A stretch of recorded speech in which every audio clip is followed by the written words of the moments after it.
One investment criterion important to many people, and perhaps to you, is how easy are my investments to supervise? For example, does the investment require constant care, supervision, or expense, such as the complete or partial ownership of real estate property, with its rental, repair, maintenance, taxation, and other management problems?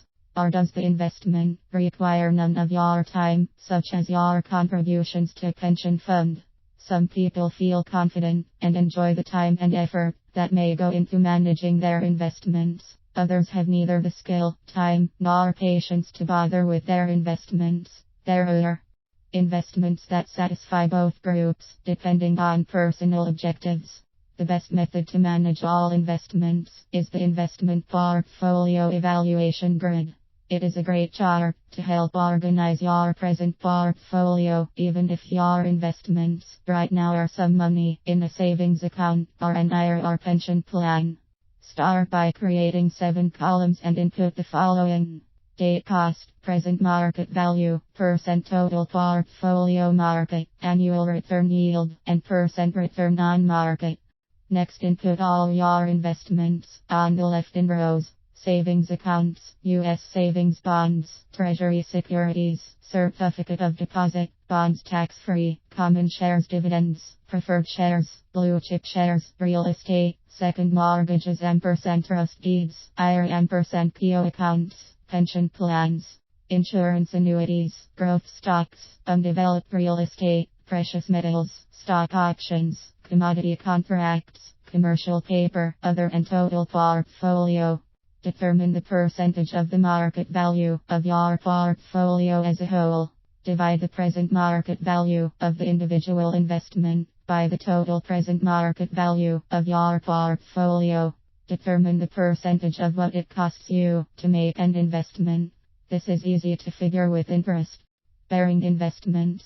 A 10% bond you paid 0.000 for has a 10% yield. On stocks or real estate, estimate yield by dividing the amount of increase in value and / or dividend by the amount you paid. For example, if you paid 0.0 for a stock and received a cash dividend, the yield would be 5%. Determine the percentage of the return on your portfolio as a whole. Divide the annual dollar return on all investments by the total present market value of your portfolio. For each investment you now have, fill in all the information you can in the columns to the right. The last 3 columns, annual return, yield, and percent return on market, tell how your investments have performed for you, as well as their relative value within your portfolio.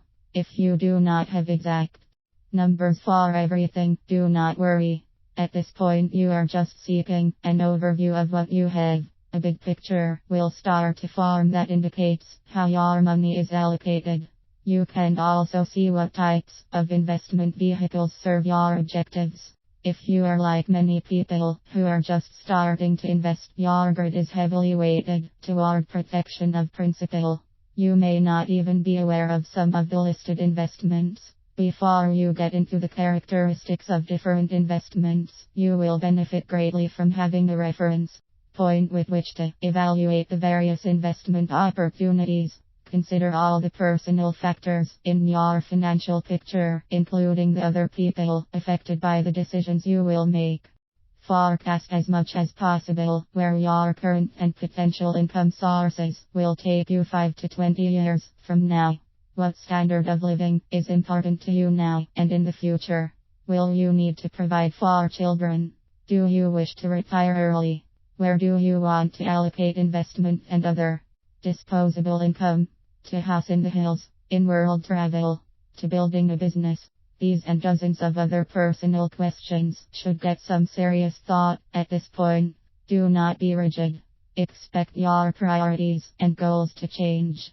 But better a mutable plan for the future than none at all.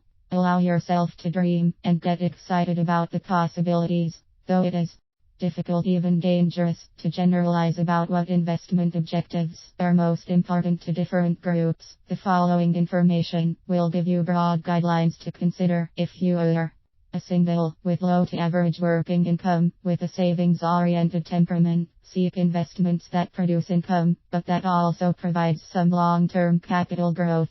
Be single, with an average to high working income, and/or an aggressive temperament. Seek investments with strong total return, the sum of the current yield and the capital gain yield, concentrating on long-term and high-growth vehicles. See married, with no dependents, earning an average to high income, growth oriented but aggressive. Look at safe income producing investments, such as bonds and money market mutual funds. Demarried, with dependents, a low to average income, and a conservative temperament. Seek secure investments with long-term growth in both capital and income, perhaps blue chip stocks. An older person, with income from Social Security and some savings, and a goal of more income, while preserving current capital. Seek a conservative income fund that pays dividends and has appreciation value, or a money market fund with a satisfactory yield. Take a look at your new chart, and you will see percentage of portfolio typically allocated to investments goals. You can use this as a guideline when considering how to allocate your investment money. However, at a younger age, safety and capital gain has greater weight.